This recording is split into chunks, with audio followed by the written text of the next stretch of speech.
24 अक्टूबर 2021 India versus Pakistan T20 world cup का वो match जिसमें पूरी इंडियन टीम ने खराब प्रदर्शन किया था, लेकिन बदनाम किया गया था सिर्फ विराट कोहली को।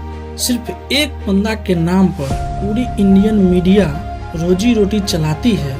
उसी मीडिया ने विराट को सबसे घटिया प्लेयर बताया था।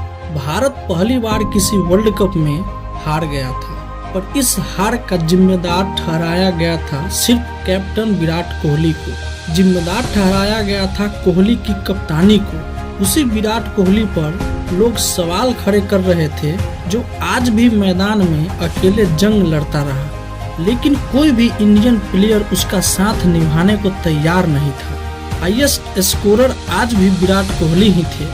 अकेला योद्धा की तरह आज भी कोहली डटे हुए थे, लेकिन लोगों ने इस पारी का मजाक बना दिया था, यह कहते हुए कि T20 में 49 गेंदों में 57 रन ने हमें मैच हरा दिया। 150 करोड़ की आबादी वाला देश से जुड़े हुए 15 प्लेयर्स में से 14 प्लेयर्स का कोई किसी ने चर्चा तक नहीं की।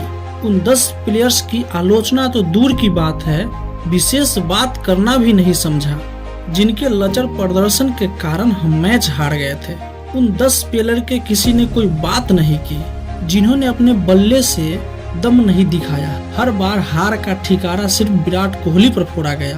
पाकिस्तान हमें पीट कर चला गया, लेकिन भारत का सिर्फ एक व्यक्ति था, वो था बदकिस्मत विराट कोहली। दोस्तों, दुनिया सिर्फ इस एक प्लेयर से खौफ खाती थी, पर हमारे कुछ गद्दार लोगों ने इस विराट कोहली को गिराने के चक्कर में एक मौका नहीं छोड़ते हैं। हार के बाद सबने बोला विराट की कैप्टनसी में ही कमी है। मुझे एक बात समझ नहीं आई थी उस दिन भी और आज भी, क्या रोहित शर्मा की पहली बॉल पे आउट हो जाना ये विराट की गलती थी? क्या KL राहुल को डिफेंस कैसे करना है ये जिम्मेदारी भी विराट की थी? या फिर सूर्या को उस दिन चमकने से विराट ने रोक रखा था? क्या हार्दिक पांड्या को भी विराट ने ही कहा था, जो मैं अच्छा कैप्टन नहीं हूँ इसीलिए हारने के लिए तू जल्दी आउट हो जा? और तो और, क्या गेंदबाजों को भी विराट कोहली ने ही ट्रेनिंग दे रहा था?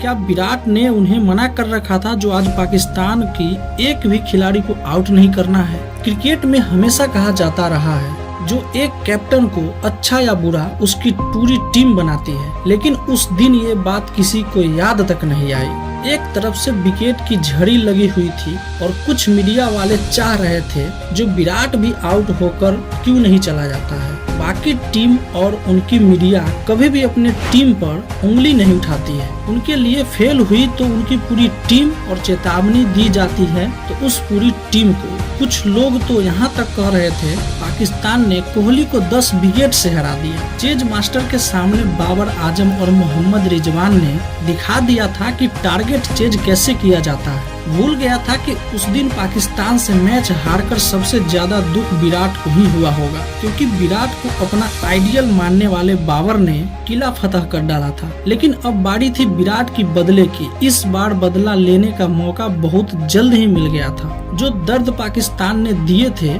जो इंडियन मीडिया विराट पर तंज कस रहे थे, उसे भरपाई करने के लिए 364 दिन बाद उसी इवेंट में पाकिस्तान की टीम विराट के सामने खड़ी थी। मतलब एक बार फिर से T20 India versus Pakistan match जगह थी दुनिया का सबसे ऐतिहासिक MCG, मतलब ऑस्ट्रेलिया का मेलबर्न क्रिकेट ग्राउंड। तारीख थी 23 अक्टूबर 2022। इस बार बल्लेबाजी पहले पाकिस्तान की थी। भारत के सामने लक्ष्य था 20 ओवर में 160 रन। कुछ चेंज था तो वो था इंडियन कैप्टन। विराट अब कैप्टन नहीं थे, लेकिन परिणाम बदलता नहीं दिख रहा था। इस बार भी टॉप ऑर्डर बैट्समैन की थोड़ी सी आलोचना काम आई। कैप्टन रोहित शर्मा ने इस बार 0 पर आउट नहीं हुए, उन्होंने 4 रन बनाए थे। गेंद खेली थी 7। अब बारी भारत के महान बल्लेबाज KL राहुल की। वही KL राहुल जिन्होंने अपने ऊपर भरोसा नहीं है। बड़े मैचों में उनसे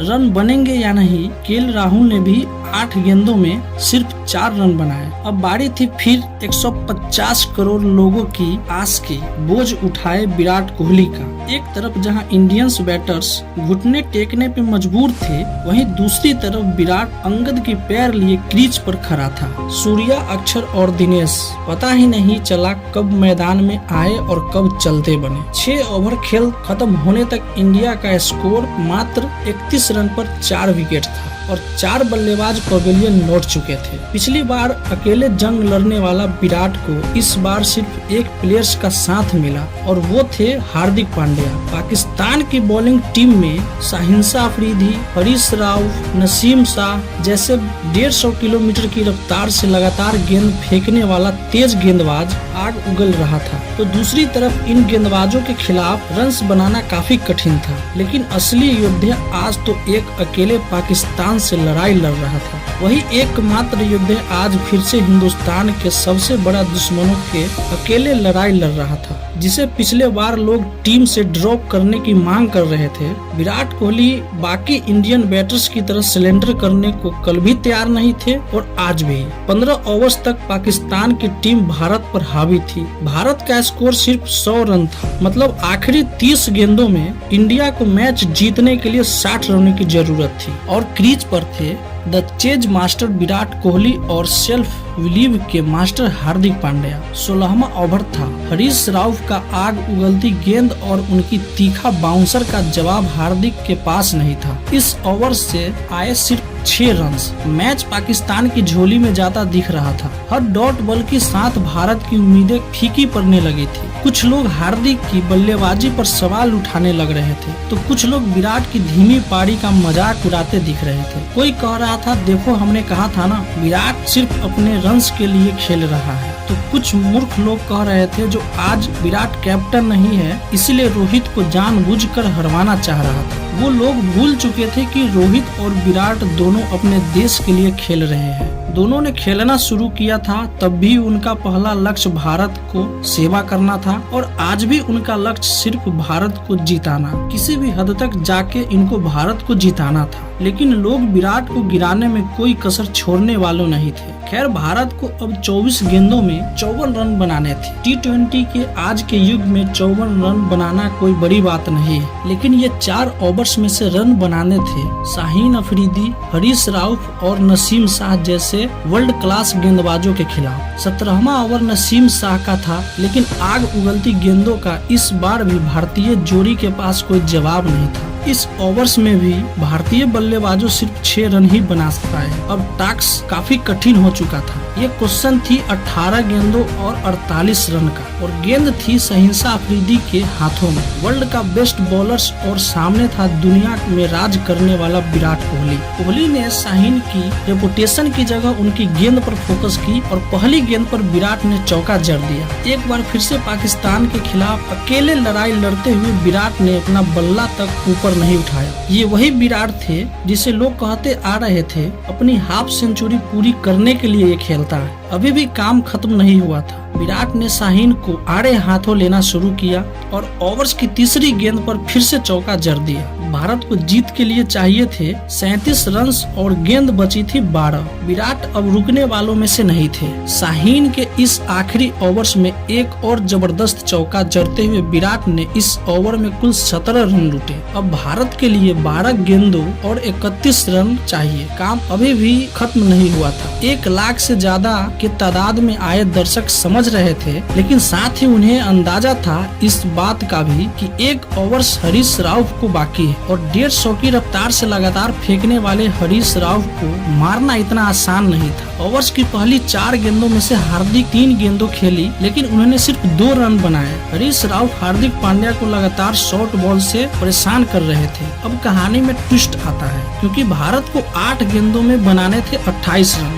विराट को पता था कि मुझे हरीश राउफ की अगली 2 गेंदों में पूरा चांस लेना पड़ेगा। राउफ ने फिर से वही हार्ड लेंथ गेंद की। 80 मीटर की मेलबर्न की साउथ बाउंड्री काफी बड़ी होने के कारण उनका शॉर्ट पिच गेंद करना वाजिब था, लेकिन सामने थे द किंग जो चेज करते हुए आज तक इससे बड़ा प्लेयर क्रिकेट के इतिहास में कोई नहीं है। विराट को पता था कि सामने के बाउंड्री छोटी है, इसलिए शॉर्ट पिच बॉल पे भी विराट सामने की तरफ शॉट मारा, जिसे शॉट ऑफ द सेंचुरी का भी नाम दिया गया है। ये एक शॉट आज भी हरीश राव के सपनों में आता होगा। पूरा क्रिकेट स्टेडियम अपने कदमों में था। उस समय मैच में ही नहीं, टीवी में देख रहे लोगों ने भी ऊर्जा का आभास होने लगा था। हरीश राव का रिएक्शन भी देखने लायक था। उन्हें विश्वास ही नहीं हो रहा था कि उनके साथ हुआ क्या है। आखिरी गेंद में विराट ने अपने क्लास के साथ कप्तान बाबर की फील्डिंग और बॉलर की दिमाग से भी खेल गया। उन्हें पता था अब गेंद उनके बॉडी की तरफ आने वाली थी। विराट ने तेज रफ्तार वाली गेंद की पेस की यूज करते हुए फाइन लेग की तरफ जबरदस्त छक्का जड़ दिया। मैच बराबरी पर आ चुका था क्योंकि आखिरी ओवर पाकिस्तान के स्पिन गेंदबाज मोहम्मद नवाज को करना था और भारत को रन्स चाहिए थे 16, लेकिन हार्दिक पहले ही बॉल पे आउट हो गए। अगली गेंद पर डीके ने 1 रन लेके विराट को स्ट्राइक दिया। विराट ने ओवर्स की तीसरी गेंद पर 2 रन तो अगली गेंद पर छक्का जड़ दिया। वो कहते हैं ना, किस्मत भी बहादुरों के साथ ही दिया करती है। नवाज की ये गेंद 9 बॉल थी, जहां एक समय भारत को 3 गेंदों में 13 रन चाहिए थे, तो अब इन 7 रनों के साथ विराट ने 3 बॉल पर 6 रन लगाकर खड़ी कर दिया। एक समय असंभव जीत अब भारत की झोली में नजर आने लगी थी, लेकिन विराट के लिए अभी काम खत्म नहीं हुआ था। नवाज ने अगली गेंद वाइड फेंक दी। नोबल से मिली फ्री हिट अभी भी विराट के पास ही था। विराट ने अगली गेंद पर जोर से बल्ला घुमाया, लेकिन गेंद सीधा स्टंप पर जा लगी। खैर, फ्री हिट के आउट कहाँ दिया जाता है। विराट तेज दौड़ लगाया और 3 रन भाग लिए। अब भारत को 3 गेंदों में 2 रन चाहिए थे और डीके रन आउट हो गया। अब आखिरी गेंदों में भारत को 2 रन की जरूरत थी और स्ट्राइक पे थे चतुर चालाक रविचंद्र अश्विन। उन्होंने बड़े ही चतुराई से लाइन से हटते हुए बॉल को वाइड करा दी। आखिरी गेंद पर लॉग ऑन पर चौका जड़कर भारत को ऐतिहासिक और यादगार जीत दिला दिया। लेकिन इस मैच का असली हीरो तो नॉन स्ट्राइकर एंड पर खड़ा था, जिसकी आंखों में नमी बता रही थी उसे मक्कार लोगों से कितनी बड़ी शिकायत थी। विराट की चेहरों पे आसानी से देखा जा सकता था। उसके बुरे दिन में उसके साथ कोई था तो वो है भगवान, और उनके करोड़ों समर्थक जो दिल से प्यार करते हैं। हर किसी को स्टेटस में आज विराट कोहली का ही फोटो थी। उनके आलोचकों ने भी इस पारी को तारीफ कर रहे थे। विराट के इस वीडियो पे 1 लाइक तो बनता है। कमेंट में बताइएगा कैसा लगी ये स्टोरी, और चैनल पे नए हैं तो चैनल को सब्सक्राइब जरूर कीजिएगा। जय हिंद।